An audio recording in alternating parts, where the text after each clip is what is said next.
After a year on the road, I thought I'd get tired of travel.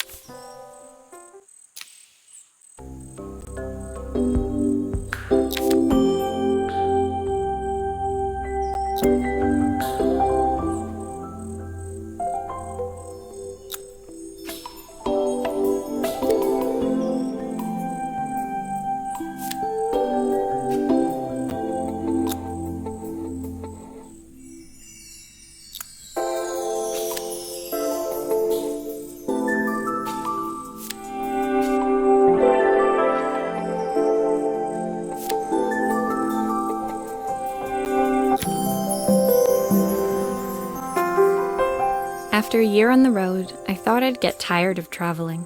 The endless clatter of railways, highways, and everything in between.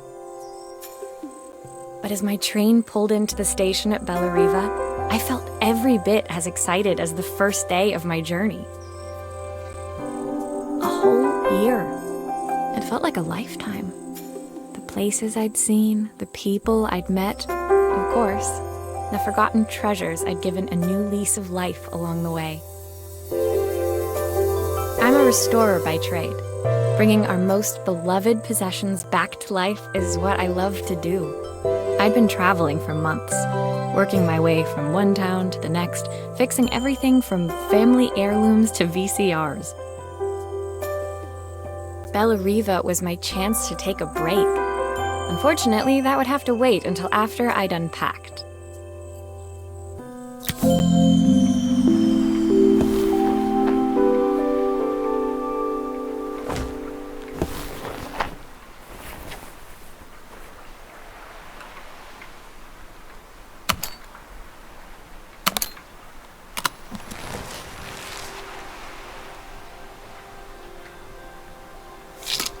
I picked up these sunglasses on my last stop.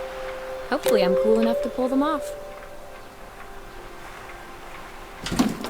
The tools of my trade. No hope of restoring things without these.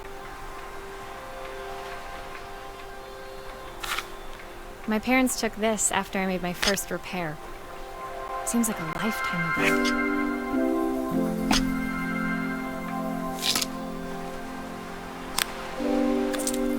I saw a guitarist wearing these at a show once. Rock and roll repair woman, at your service. My favorite overalls. These will never go out of style.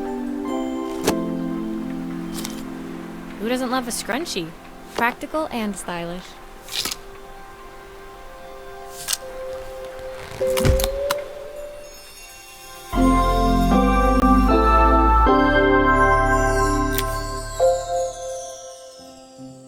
Finally, I'd made it to Bellariva. I'd come for the food festival, taking place in a few days' time. After living off TV dinners and instant ramen for the last few months, I was craving a decent meal.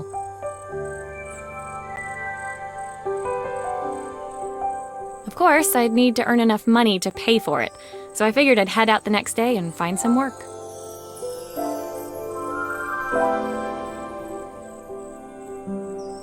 My parents never wanted me to go. They wanted me to stay in their shop and have a simple, stationary life. I knew there was a world out there, beyond the four walls of our antique store, that I had to be a part of. I daydreamed constantly about the weird and wonderful places each of our antiques came from. I loved figuring out their stories, revealing the memories hidden beneath the screws and wires. My story in Bellariva began with a little girl, and a voice she was longing to hear.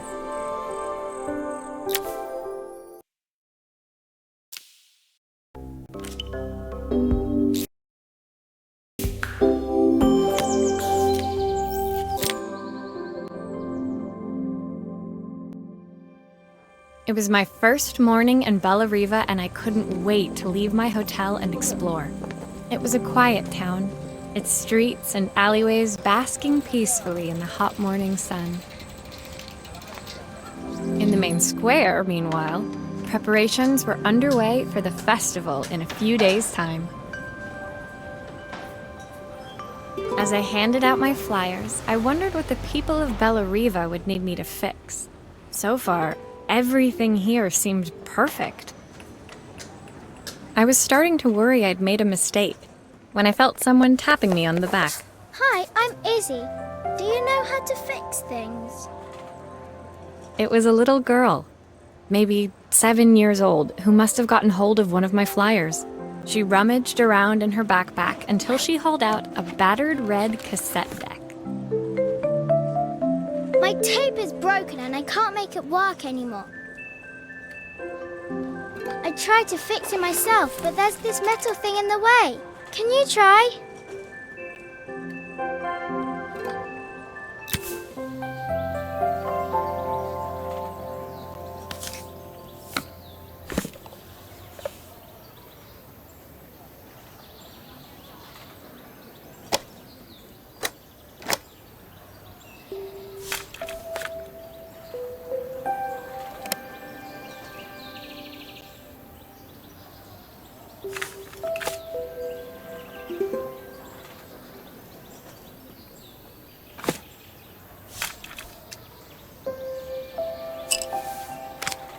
Why did you do that?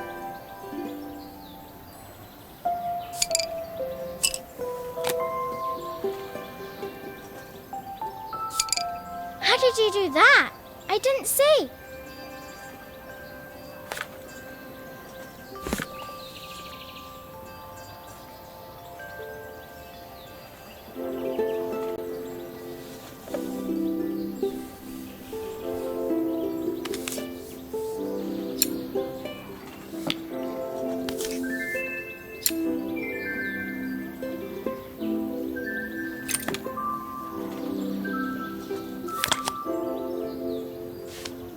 Aha! Those batteries look like they need replacing.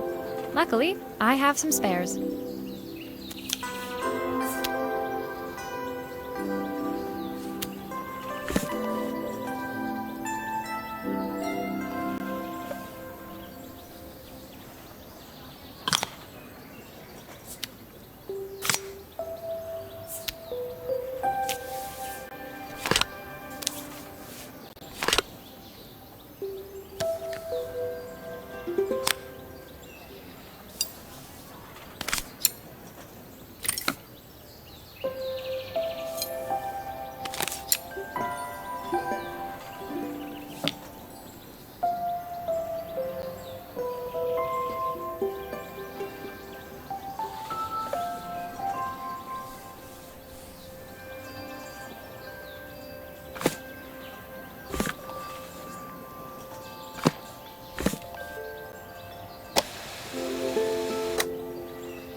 Will you dream a dream for me? If I sit by your side and hold you so tight, know that I will always. When it finished, Izzy picked up the tape deck and tucked it carefully into her backpack. Thanks, Maria. You're the best person at fixing things ever. No problem. Who was that singing? They're very good. It's my mum. She's not here anymore. Izzy trailed off. It was the kind of silence a cassette tape would never be enough to fill. When Izzy's friends called for her, she dug deep into her pockets, looking for something to pay me with. Eventually, she produced a grand total of a stick of gum, 3 mismatched buttons, and a yo-yo. I usually preferred a check, but Izzy looked so serious, I wrote out a full receipt. She seemed like a happy kid, but beneath it all, part of her life had been shattered. A part I wouldn't be able to fix.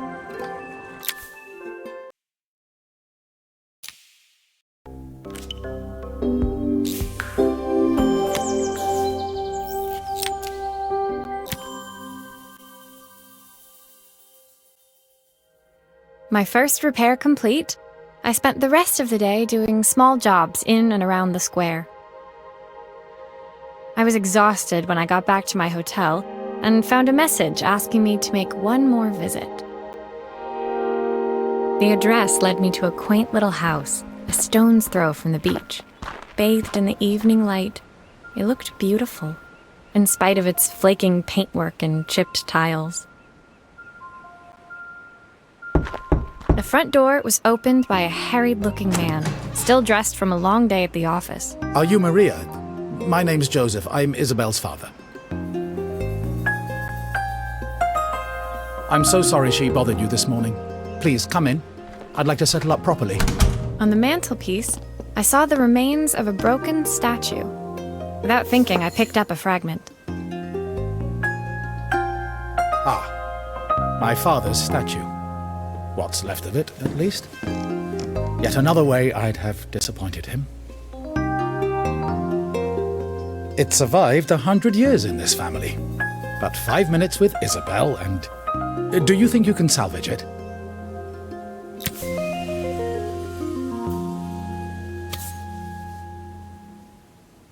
Will you be able to see the glue afterwards?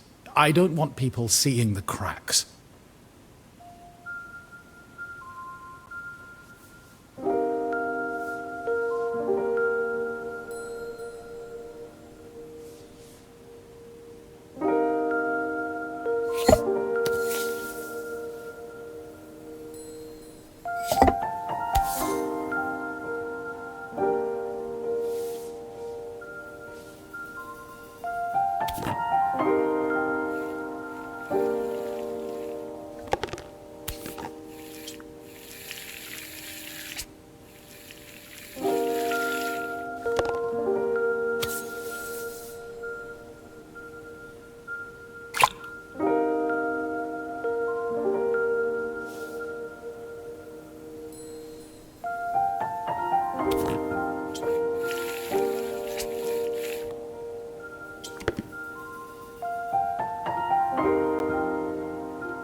Sometimes I think my daughter should come with a warning label.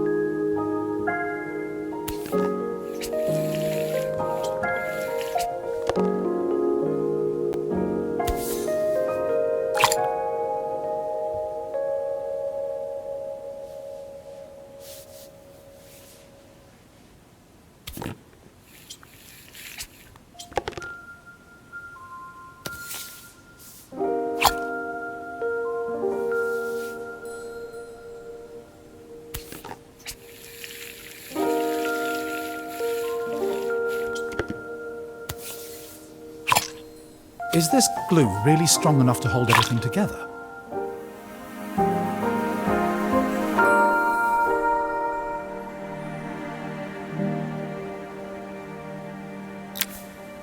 Thank you, Maria. It looks as perfect as it ever did. My father wanted me to make something of myself. He didn't have time for anything less. As Joseph put the statue back on the shelf, it nudged against the family portrait stood proudly next to it. So he was Bellariva's mayor. And that was Izzy's mom. They must both miss her so much. Sorry. I'm a little tired. I've been working late getting things sorted for the festival. There's only a few days to go. Looks like I'll be working late. Again. When I told my parents I wanted to leave, they always found an excuse to be busy, to avoid talking about it. I guess keeping themselves occupied was their way of pretending it wasn't happening. Joseph's work must have been taking up so much of his time. But maybe that was what he wanted. I just hoped he was finding enough time for Izzy, too.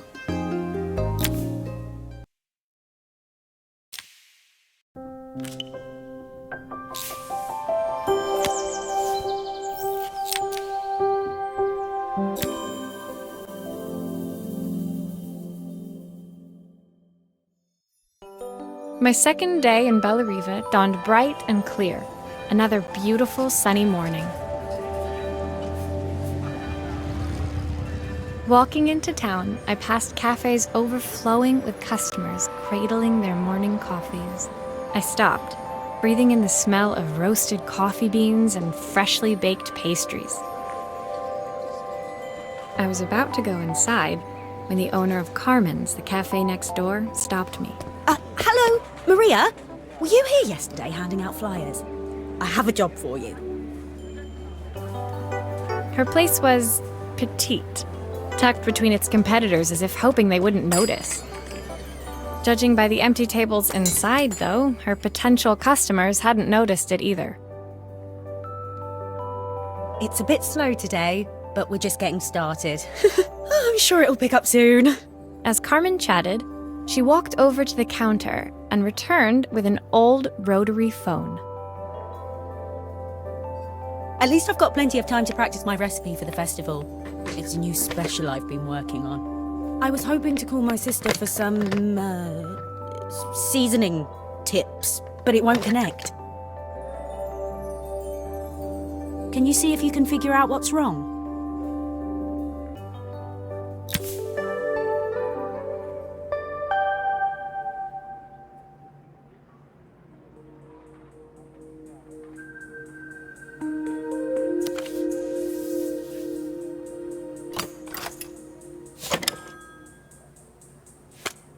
You can fix it, can't you? I can't afford to replace it.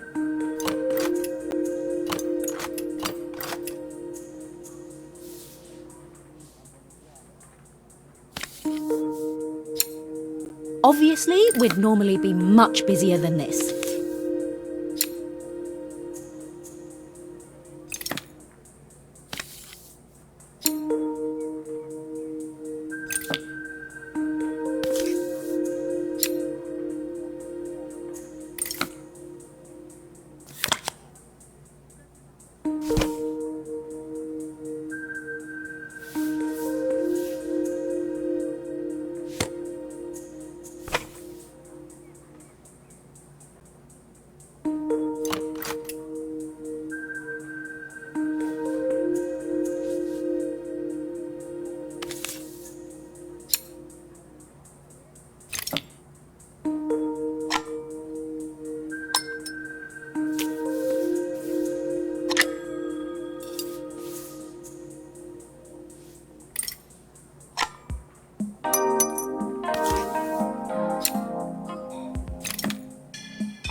Looks like this new circuit board is all hooked up.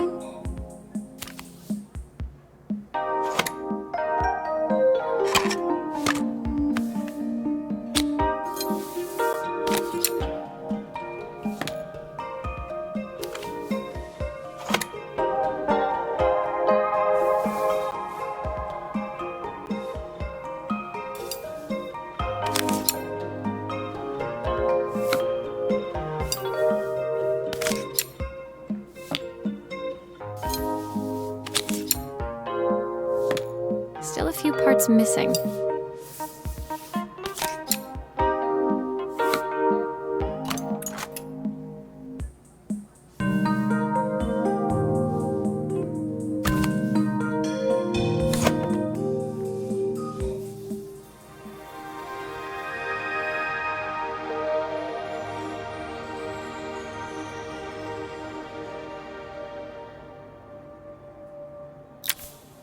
When I handed the phone back to Carmen, she seemed almost reluctant to take it from me. So it's all working now, is it? I don't have to leave it to dry or let it cool down? Nope, it's ready to go. It'll be ringing off the hook in no time. That's if I can pay my phone bill anyway. And the rent and the suppliers. Anyway, take a seat and I'll be right with you. Your coffee's on the house. I sat at one of the empty tables, while at the counter, Carmen had started dialing the phone. Hello? As she talked, Carmen became more and... I sat at one of the empty tables, while at the counter, Carmen had started dialing the phone. Hello? How's my favourite sister doing today? As she talked, Carmen became more and more tense. This didn't seem like a call for some cooking advice. I know I still owe you from last time, but I can't afford to take part in the festival if I don't pay. I could almost feel the eye roll at the other end of the line. You don't need to be here, though. Can't you just put the cheque in the post?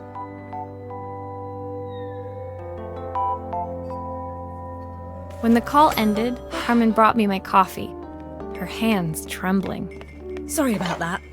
My sister's decided to fly in for a visit. Oh God, I have to get ready. Actually, I might have another job for you. Can you come by tomorrow?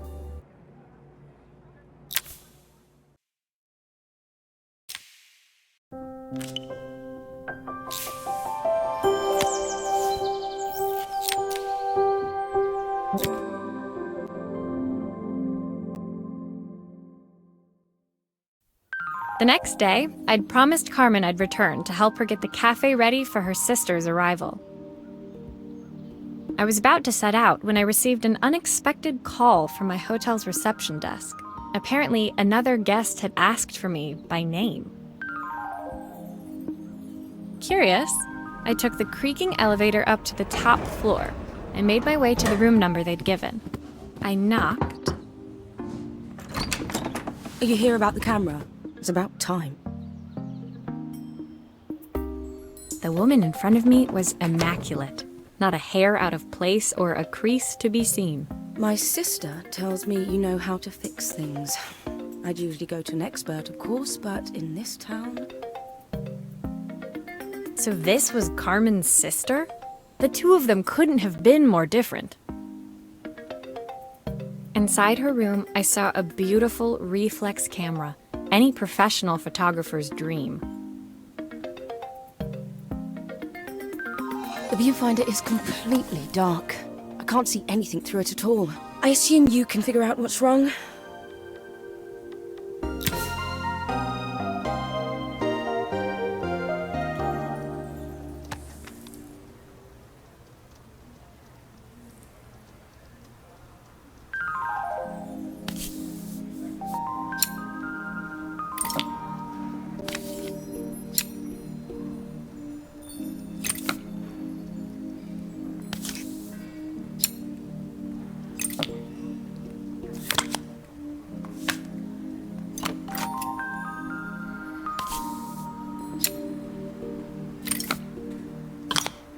I don't suppose you've fixed anything this valuable before.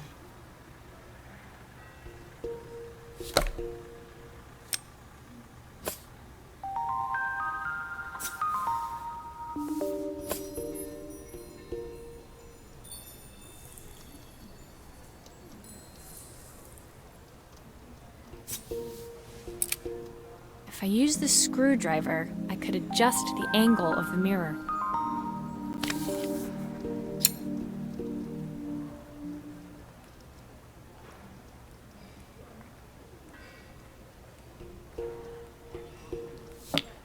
Perfect.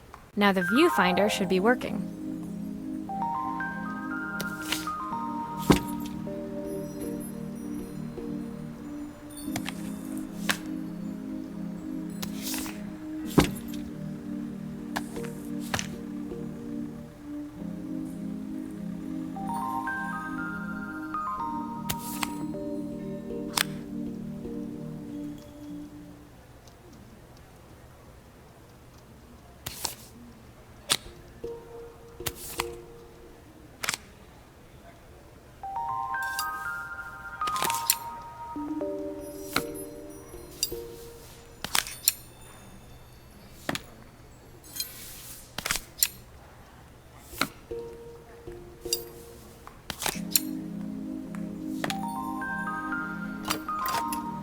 still a part I need to attach. Where does it go?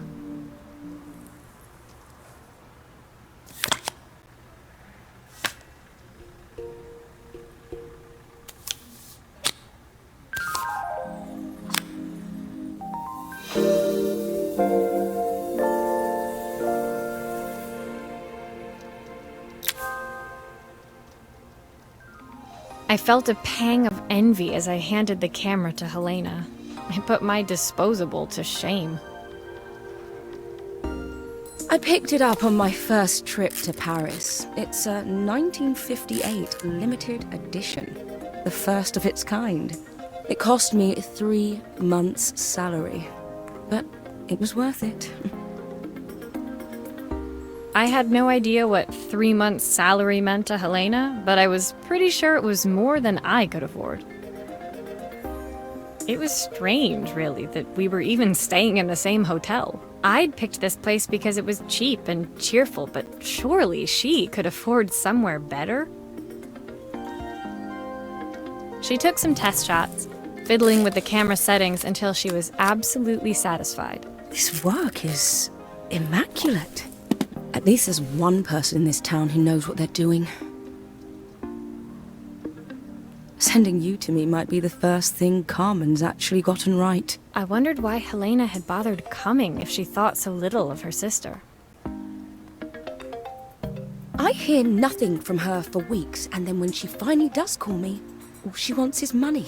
If she thinks I'm lending her another penny, she'll have to convince me it's not a total waste of time.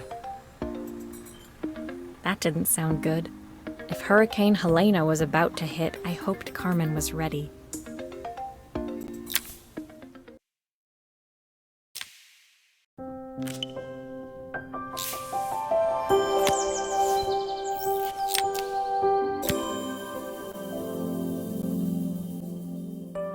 The sun was setting over Bellariva by the time I reached Carmen's cafe.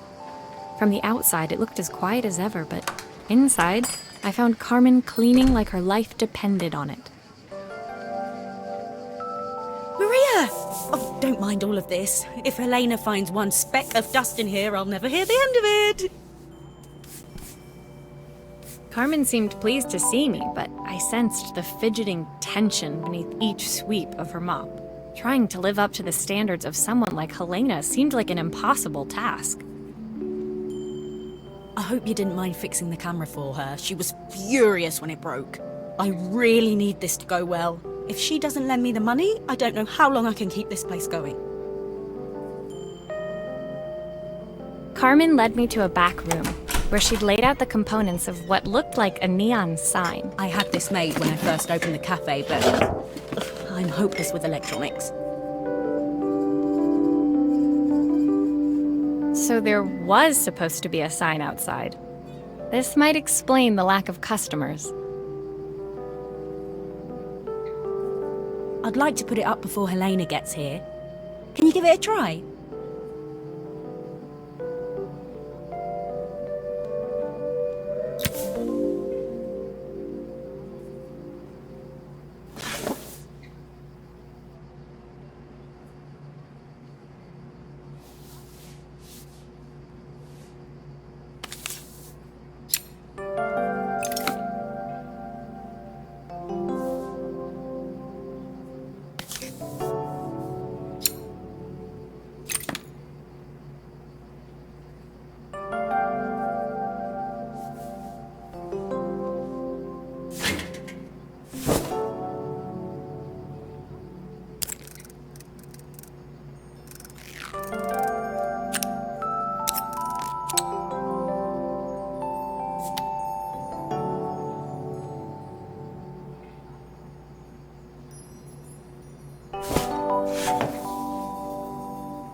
I don't know, it's a bit, flat. Maybe if it flashes, it'll really catch people's eye. Great idea. I think I have a spare part that could do that.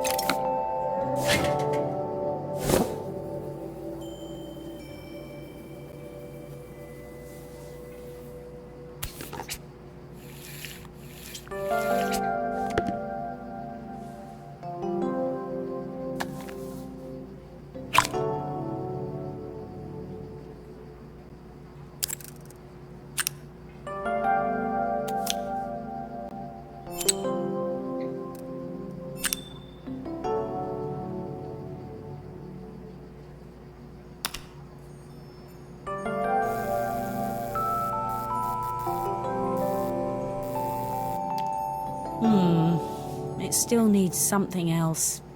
Maybe we can add one of these.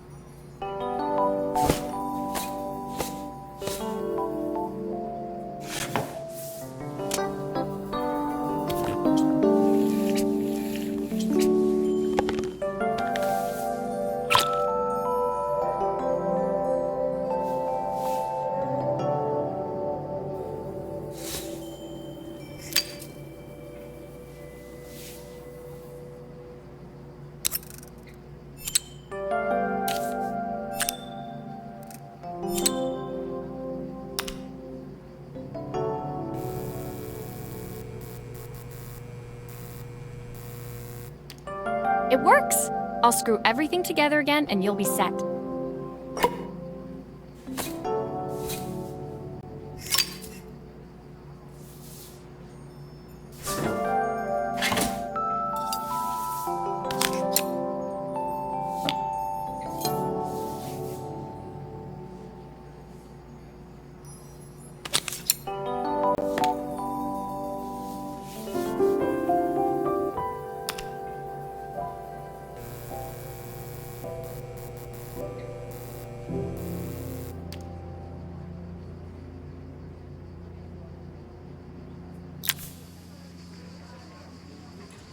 The sign fixed, we headed outside and mounted it carefully over the cafe door.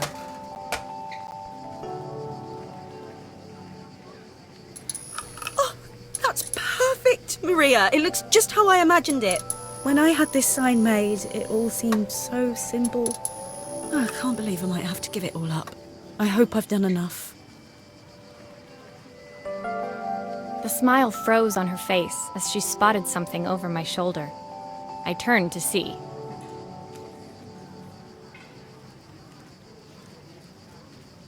Of course, my sister owns the only cafe in this entire town that isn't actually open. For better or worse, Helena had arrived. Carmen opened her mouth to explain, but Helena swept indifferently past her. Finally pausing in the doorway, she turned back towards Carmen. The first thing we're doing is getting rid of that hideous sign. And with that, she disappeared inside. I hoped Carmen's chances of saving the cafe hadn't disappeared with her.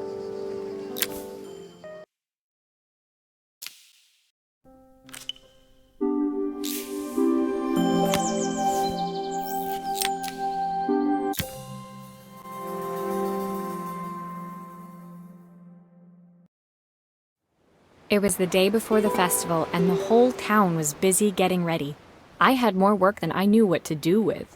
When Joseph called with another job, I was craving the cool quiet of his and Izzy's seafront house. I'd barely reached their front door when I heard someone calling me. Psst, Maria, I need your help. Quickly, it's top secret. It was Izzy, peeking out from the side of the house. She beckoned for me to follow her. She led me through to a beautiful, unruly garden overflowing with flowers of every color. Nestled among them was a You have to squeeze past it and breathe in real small, like this. Izzy took in a big gulp of air and crawled through the gap and into the playhouse. I hadn't planned on crawling in the dirt today, but the life of a repairwoman never did run smooth. On the table inside, there was an electronic toy. Not exactly the usual stock in my parents' antique shop. I had an accident. I didn't do it on purpose or anything, but it won't turn on anymore. Can you fix it for me?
Do grown-ups play games as well?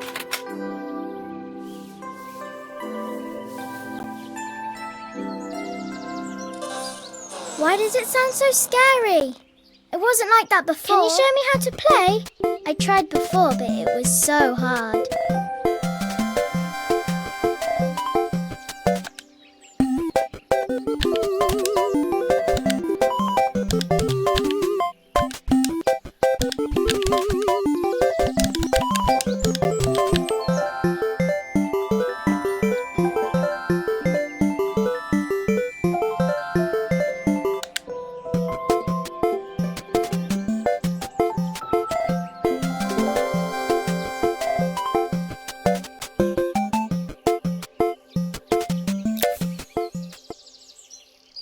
her toy fixed, I watched Izzy retreat into its screen, taking refuge in a 3-inch world of her own. Well, I'd better head inside. Your dad is waiting for me. Please don't tell him about the game. He'll think I broke it on purpose. Why would he think that? Because, well, I kind of dropped it really hard at the wall. Izzy looked down, scuffing her shoes on the worn floor of the playhouse. My dad said I had to go to this stupid festival tomorrow and put on a stupid dress, and I don't want to. All he cares about is working.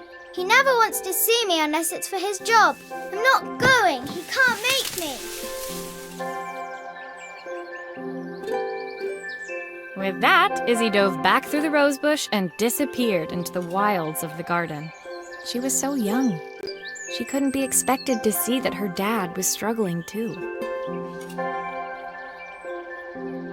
It made me think, had I really tried hard enough to understand my parents' point of view? I was so focused on the adventures ahead of me. Maybe I didn't care enough about leaving them behind.